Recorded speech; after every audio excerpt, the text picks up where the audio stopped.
everyone, today in Sangee's Cookery we're going to see a sweet which is really famous and also liked by all age groups. It's nothing but the gulab jamun. Gulab jamun needs no introduction. It's a milk based solid sweet which is soaked in the sugar syrup. In today's recipe I have named it as Daddy, Mommy and Baby Gulab Jamuns. Basically I have made fat gulab jamuns and the baby gulab jamuns. In the fat gulab jamuns I've done the stuffing of the various dry fruits. So let's see how we can make this recipe. I've taken 1 cup of the instant gulab jamun mix which is available in stores. For 1 cup of gulab jamun mix, I'll be taking 2 cups of sugar. Cooking oil required for frying the jamuns. I've taken 50 grams of kova. This will give a very rich gulab jamun. Half a teaspoon of the rose essence, 1 cardamom and quarter cup of milk. First, before we start kneading the dough, I'm just going to prepare the sugar syrup.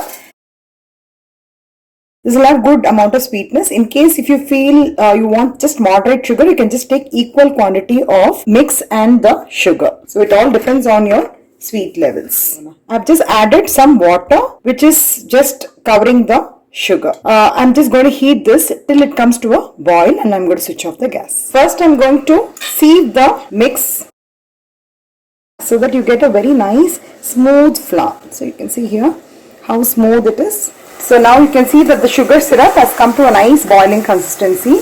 At this stage, I'm just going to switch off the gas. So to this, I'm just adding 1 cardamom just for flavor, a quarter teaspoon of the rose essence. Now leave this aside. Now we'll start preparing the jamuns. In the gulab jamun mix, I'm just adding this kova, which is roughly about 50 grams.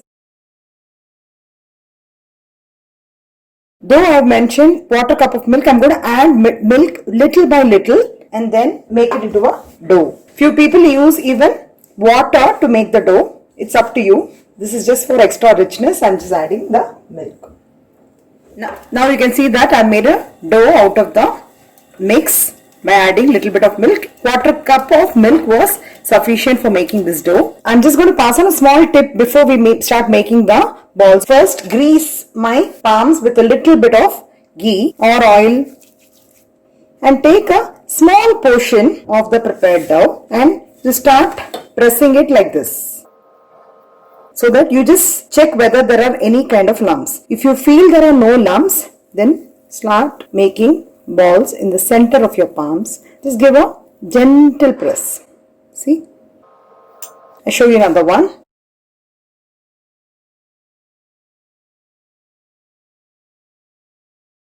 So you can see there are no cracks on the ball. It's a nice smooth ball. In case you find cracks, you can always again press it like this and then make it into a round ball. Similarly, I'll be making round balls of the remaining dough.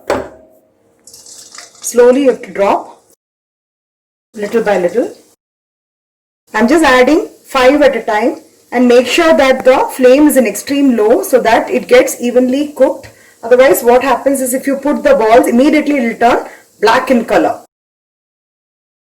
It has to slowly turn into a brown color. So now you can see the jamuns have turned into brown color. Been about 2 to 3 minutes. It's been cooking on low flame. So what I'll do is I'll strain it here. I'll keep it in a plate. After about a minute, I'll transfer into the sugar syrup. So after about a minute, I'm just going to transfer the jamun to the sugar syrup. Similarly, we'll be frying the remaining batch. I'm also going to add some nuts as a stuffing inside the gulab jamun dough. So I have actually finely chopped the badam, cashew nuts, kismis and dates. You can add anything of your choice. Even you can add the sugar candy, which is like that. We call it as diamond kalkande in Tamil. It will have a nice crunchy flavor. Just going to smear in a little bit of ghee in my palm so that you get a nice smooth dough.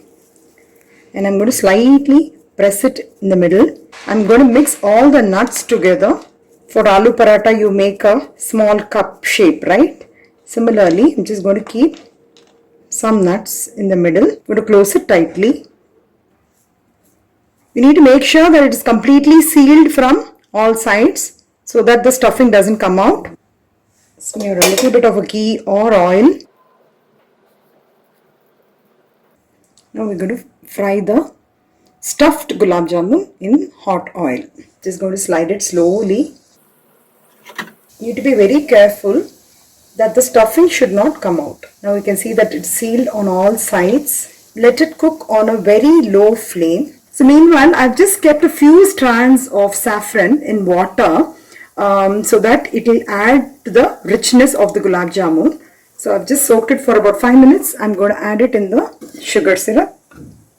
And also a small tip is, in case your sugar syrup becomes a little slightly thick, you've just kept it for a little more time, and sometimes what happens, most of the people face problems that the sugar syrup becomes crystallized, the sugar coating. So to avoid that, you can just squeeze a teaspoon of lemon juice. So now our stuffed gulab jamun is ready. In order to distinguish from the other gulab jamuns, I've made it in a slightly bigger size.